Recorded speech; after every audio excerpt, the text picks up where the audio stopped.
प्रियंका सिंह तोमर के YouTube channel पर। तो दोस्तों आइए आज पढ़ेंगे हम व्यवहारवाद का सिद्धांत। व्यवहारवाद के सिद्धांत के अंतर्गत एडवर्ड थॉर्नडाइक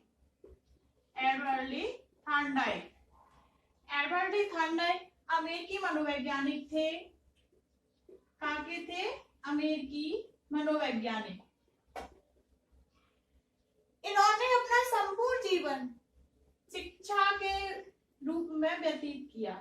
इन्होंने अपना संपूर्ण जीवन शिक्षा में व्यतीत किया। इन्होंने सबसे पहले पशुओं पर प्रयोग किया। किस पर प्रयोग किया? पशुओं पर। इसीलिए इन्हें पशुओं का जनक कहा जाता है। किसको पशुओं का जनक कहा जाता है? एडवर्ड थॉर्नडाइक को।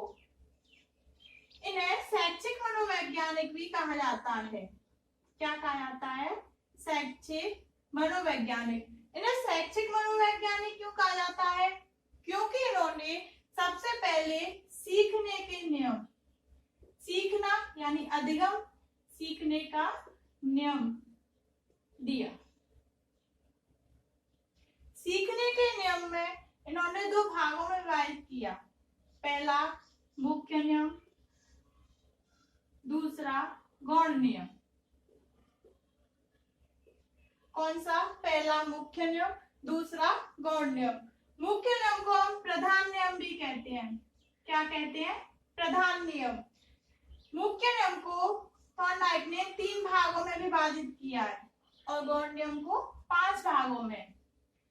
यहाँ तक आपको समझ में कोई प्रॉब्लम आ रही हो तो आप कमेंट करके मेरे से पूछ सकते हो। आप इसका स्क्रीनशॉट भी ले सकते हो। आगे बढ़ेंगे हम मुख्य नियम।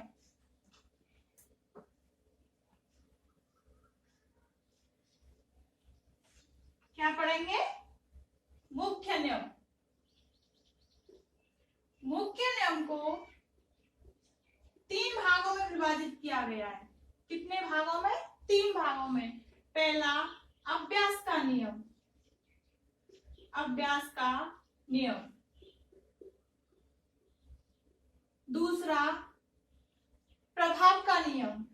किसका? प्रभाव का नियम। और तीसरा तत्परता का नियम।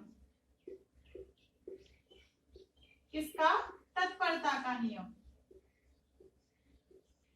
दोस्तों पहले पढ़ेंगे अभ्यास का नियम। अभ्यास का नियम का क्या कहता है? जब कोई प्राणी बार बार अनुक्रिया करके, क्या करके?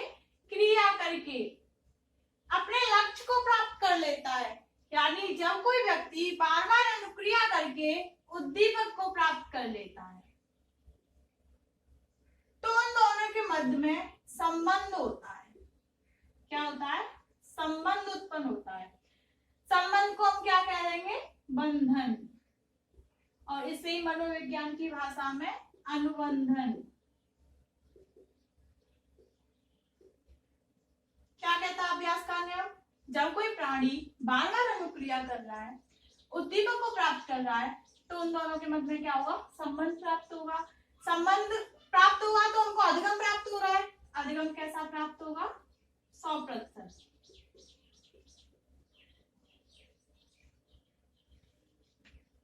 अभ्यास के नियम को 2 उपभागों में विभाजित किया गया है। पहला प्रयोग का नियम। किसका नियम? प्रयोग या उपयोग का नियम। और दूसरा अनुप्रयोग का नियम। किसका? अनुप्रयोग का नियम। दोस्तों इनको हम ऐसे समझ सकते हैं, प्रयोग यानी उपयोग का नियम जब अधिगम में लगातार वृद्धि हो रही हो, जब अधिगम लगातार वृद्धि कर रहा हो तो क्या होगा? उपयोग का नियम होगा। क्योंकि बार बार अभ्यास करेंगे तो अधिगम की वृद्धि होगी, और जब अधिगम में लगातार कमी हो रही हो तो अनुप्रयोग होगा।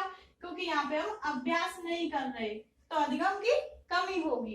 दोस्तों यहाँ तक समझने में आपको कोई प्रॉब्लम आई हो तो आप कमेंट करके मेरे को पूछ सकते हैं क्या प्रॉब्लम आ रही है।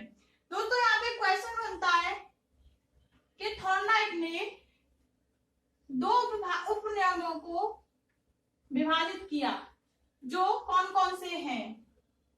थॉर्नडाइक में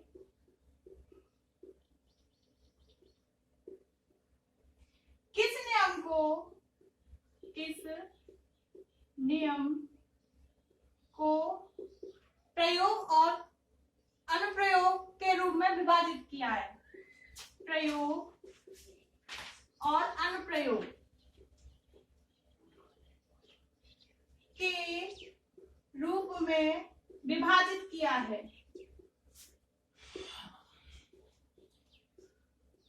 तो दोस्तों आंसर क्या होगा कमेंट में मुझे बताएं। ओके, आगे पढ़ेंगे हम प्रभाव का नियम। किसका नियम पढ़ेंगे? प्रभाव का नियम।